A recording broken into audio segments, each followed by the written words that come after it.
नमस्कार मित्रांनो, संकल्प न्यूज चॅनलवरती आपल्या सर्वांचं पुन्हा एकदा सहर्ष स्वागत। आताच्या क्षणाची सर्वात मोठी बातमी समोर येत आहे। सविस्तर बातमी जाणून घेण्यापूर्वी आपण जर चॅनलवरती नवीन असाल तर चॅनलला सबस्क्राइब करा, बेल आयकॉन प्रेस करा। लोकसभा निवडणुकीनंतर विधानसभा निवडणुकीचे वारे वाहू लागले आहेत। सर्वच राजकीय पक्ष विधानसभा निवडणुकीसाठी जोरदार तयारी करत आहेत। याच पार्श्वभूमीवर शिवसेना ठाकरे गटाचे प्रमुख उद्धव ठाकरे हे 3 दिवसीय दिल्ली दौऱ्यावर आहेत। या दौऱ्यात उद्धव ठाकरे यांनी काँग्रेसच्या वरिष्ठ नेत्यांशी गाठीभेटी घेतल्या आहेत। आता उद्धव ठाकरे हे महाविकास आघाडीचा मुख्यमंत्री पदाचा चेहरा असणार का, या चर्चांना उधाण आले आहे। उद्धव ठाकरे यांनी बुधवारी दिल्लीत इंडिया आघाडीच्या प्रमुख नेत्यांच्या गाठीभेटी घेतल्या। काँग्रेसचे अध्यक्ष मल्लिकार्जुन खरगे व राहुल गांधी यांच्याशी उद्धव ठाकरेंनी विधानसभा निवडणुकीतील जागा वाटप आणि रणनीतीबाबत चर्चा केल्याची माहिती मिळत आहे।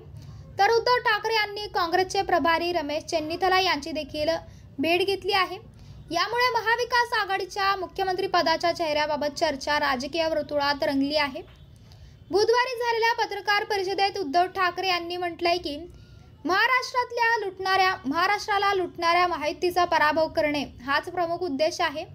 मुख्यमंत्री पदाचा निर्णय कधीही घेता येईल। मुख्यमंत्री असताना मी चांगले काम केले असेल तर महाविकास आघाडीतील माझ्या सहकाऱ्यांनीच मुख्यमंत्री पदाच्या उमेदवारी संदर्भात निर्णय घ्यावा, असे त्यांनी म्हटल्यानंतर अनेकांच्या भुवया उंचावल्या आहेत।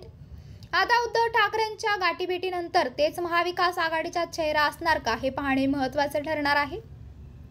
उद्धव ठाकरे हे महाविकास आघाडीचा मुख्यमंत्री पदाचा चेहरा असणार का, अशी चर्चा रंगलेली असताना आता भाजपाचे प्रदेशाध्यक्ष चंद्रशेखर बावनकुळे यांनी उद्धव ठाकरेंवर निशाणा साधला आहे।